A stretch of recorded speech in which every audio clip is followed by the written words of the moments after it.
Next question from Ibster. I have another question. He says, while watching Prime 4 reveal, I was thinking, I bet this is an introduction section, and the Solix reveal is probably where Samus is deleted and loses all her stuff again. But my question is there a better way Retro could handle Samus losing gaining abilities, or is this now a Metroid tradition? I would prefer, yeah, if she still kept the Varia suit, Morph Ball, and Charge Beam at least. Look, I would prefer she just kept everything from Prime Three's ending, and then you just build on that stuff because that's what she was already doing in that game. Like you weren't switching beams; they were just stacking. So imagine it just stacked, and it's like, oh yeah, you just walk into a place, and instead of ice doors, there's these green parasite doors that you can't open. You need a parasite defeating weapon. Bam, you got that. That's stacked on top of what you got. Now you can get through that door. So it's the same thing, but it makes you feel like you're building. So it's like the morph ball is like, all right, you got the morph ball and bombs and even the power bombs. Let's say you still have, right? And it's like, oh yeah, so what's the upgrade for that? Oh, and you got the spider. You can still you could do all that. It's like I don't know, put a damn a flying thing where you could turn the morph ball into a drone, and if the levels are more open ended, you could like go up and you can check off where enemies are, look around, survey the area, drop off, different little, bombs that you have and stuff like that in order to take out space pirates.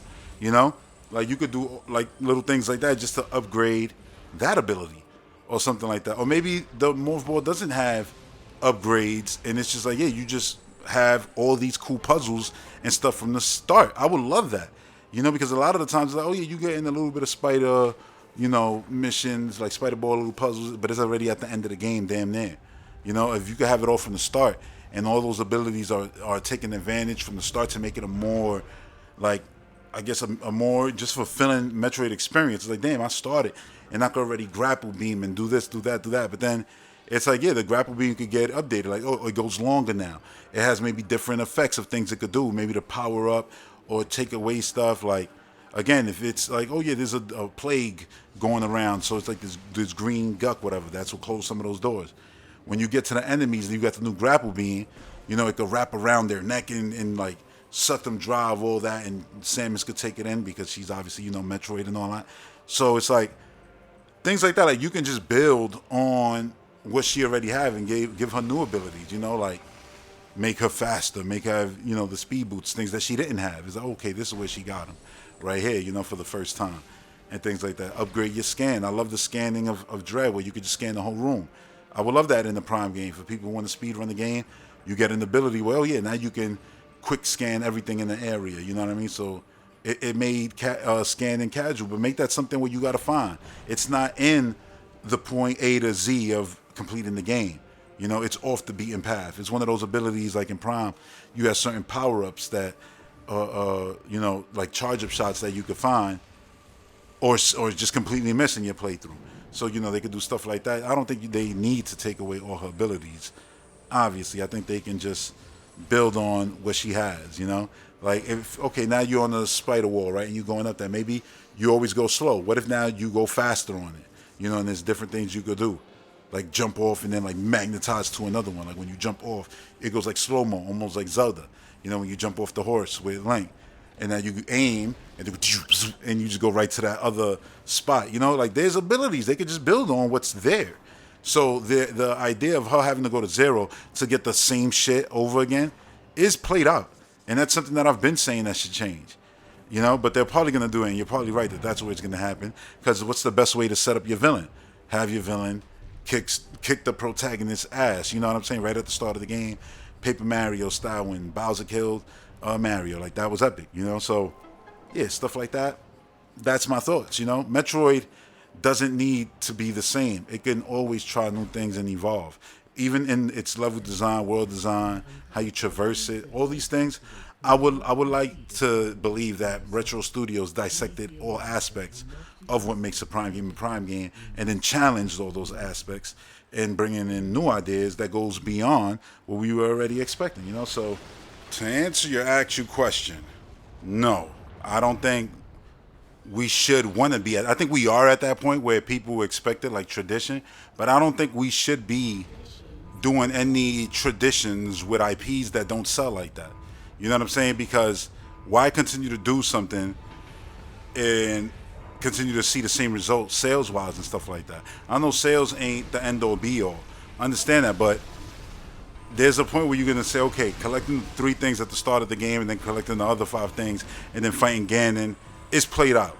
We've done that too many times now, going back to Link to the Past, all the way to Skyward Sword. You know what I'm saying? It's time for us to either stop making this IP or innovate this IP. And then we got Open Air Zelda, which is awesome. You know, so I think I'm not saying this drastic where we need to go to our open air phase of Metroid, but no, I don't think we need to have these rules. Like we just don't.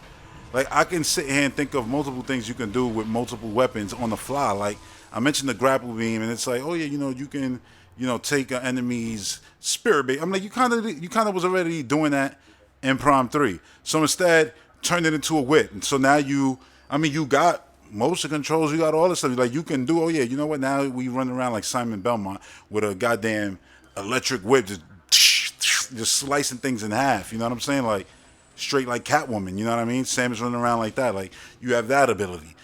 So you can just evolve every single thing, and then actually having, evolved platforming, bringing in other abilities. Like again, imagine walking into a room, cloaked, and having all the space pirates like jump and look at the door, like, whoa, aim at the door, and there's nothing there, and they're like, nothing there, and then you walk in there and you start taking them out one by one, almost like an Arkham game, and they never see you. And instead of Batman would open the crates, he would jump down there and sneak around. That's your morph ball. So you morph ball, you sneak around, get to another location, drop down, and cloak, open back up, do a epic melee kill, but you don't even see Samus in the third person animation when you're in cloak. You just see the damn space pirate get wrecked. Like that shit would be epic. Like there's so many cool little things that they can do to evolve the Prime game from having more open areas. Like I said, open areas that make it so, oh yeah, we can evolve the morph ball and make it have like drone capabilities like I mentioned earlier, or just build and build and build on what you already have. Especially by build, I mean build on abilities that haven't even been in the Prime games. Bring them in, like the speed boost, shine spark, all that stuff, and figure out a way to make it work within the game. All that stuff can be added, and that's stuff that you can gain throughout. You don't have to have that right at the beginning of the game. But there's ways that you can build on it. Like again, if there's certain enemies who you take energies from after defeating them, they give you like a certain power up, almost like what Samurai Warriors did. Like that'll be a cool thing for Samus because it fits right into her wheelhouse, her being, Metroid and all that. So yeah, I like, the idea of not doing what we expect, because we all expect that. Like imagine if she fights Silex off and he runs, and then now you're chasing him as he's trying to complete whatever the mission that he's clearly doing, But obviously it feels like the safe bet will be, yeah, you fight Silex there, you lose. Because you fought, Dark Samus plenty of times, so I could see you having like 4 fights with Silex throughout the whole adventure, and each one of them being different, each one of them being, epic and stuff like that. And I could see you fighting Silex, and he has Metroids with him, so yeah, that's going to be a problem. Like having Metroids at the same time you fighting a boss running around is always challenging in the Prime games, because they get on, you got to turn to the morph ball, all that. But imagine you don't in this one. Imagine you could just uppercut a Metroid away, like in Dread, and then just shoot him with like an ice beam and done. Like there's cool ways that you can innovate what's already there, build on it, build on the old ways, and innovate on them and make them different to surprise the players who are going to be mostly Metroid fans who are going to consume this game, almost guaranteed. That's the one thing you could always depend on. Nintendo could depend that Metroid fans are actually going to play the Metroid game. So make the game for us first and foremost. You know what I'm saying? I'm not saying don't have inclusivity features. I absolutely do that. Do better than what Dread did.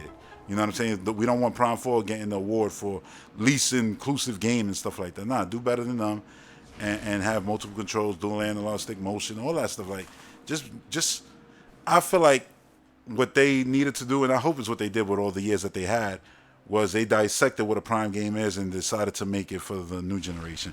And then what the teaser was just, hey, look, the thing you love, but we're not showing you what the beyond of it all is. You know, we're not showing you what's new here. Just know we cooking. It looks better than anything you've seen in the Prime series. It looks beautiful. Be excited. See y'all next year. That's what it felt like, and I am excited. Can't wait for next year to get my hands on the game. But even before that, just to see what innovative routes are they going to take with the IP, because I don't believe that they're just going to make a run-of-the-mill, regular schmegular Metroid Prime game. Even though, yes, we would all take that, because regular schmegular Metroid Prime game is still the greatest shit ever, you know? So, you know, I would take it, obviously, but I'm saying I think there's going to be more. And, yeah, I look forward to see what that more is. So, yeah, thanks for the question, Nipster. That's my answer. And, yeah, I'll see y'all on the next one. Peace.